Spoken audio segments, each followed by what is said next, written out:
Welcome to Elagan Whiteboard Friday, where we look at complex legal and compliance issues in a simple to do way. This series is brought to you by Elagan, your partner and provider of end-to-end business services. Hello and welcome to another episode of Elagan Whiteboard Friday. This is Vikas from the Elagan team, and I have with me today Mr. Naeem Jaffer. He is the president and CEO of Bitzer Mobile and also a lecturer at the Haas School of Business at UC Berkeley. So today I want to talk about how to evaluate your company. There are various cycles during an entrepreneur's, or a company's lifetime when they have to evaluate the company multiple times. On the day that they are starting, when they're raising funds, they're trying to get an exit, or in between a lot of different times when they're getting employees. So how do you go about evaluating a company? What is the right? Well, the main thing is there's no right way to value a company. There are many metrics. If company is already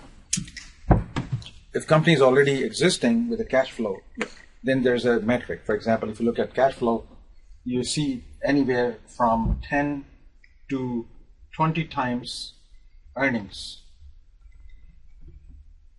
So suppose you have 1 million shares outstanding and company is going to earn a profit of 2 million. So 2 million profit meaning is $2 per share is the earning. If $2 per million share is the earning, multiple of 10 to 20 times, so the profit we said was $2 million was the profit. Yeah. So then company could be worth. This is the net profit. Yeah, net profit, $20 to $40 million. Okay. This could be the valuation of the company if this was the profit. So this is one common way of doing that.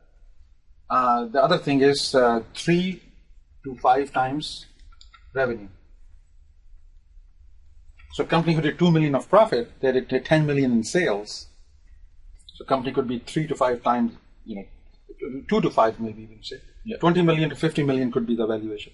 But most startups don't have any cash flow.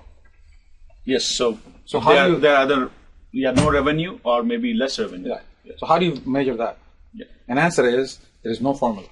So whatever a willing buyer is willing to pay you is the valuation. So it's always a negotiation.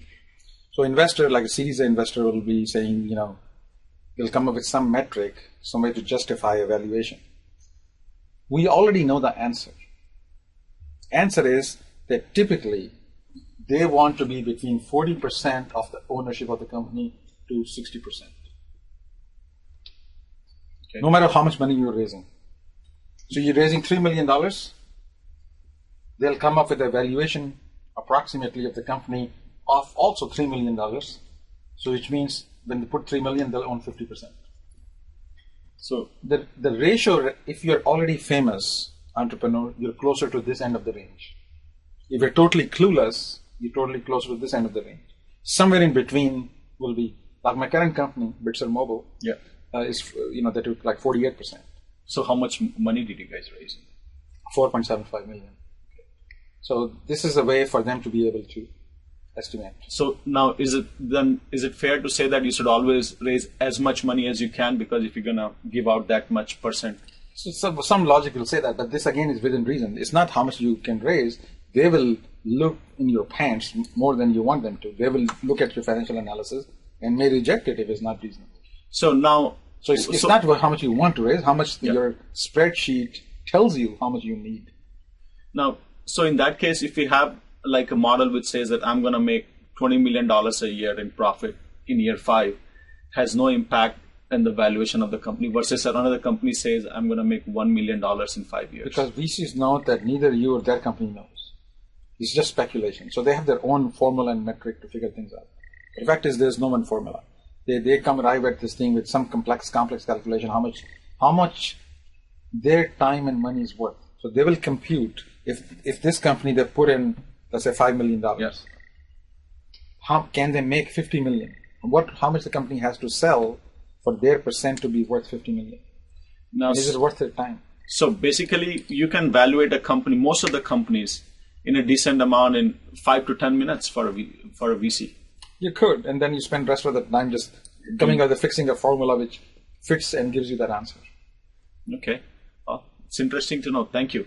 And we'll see you next week for another episode of Ilagan Whiteboard Friday.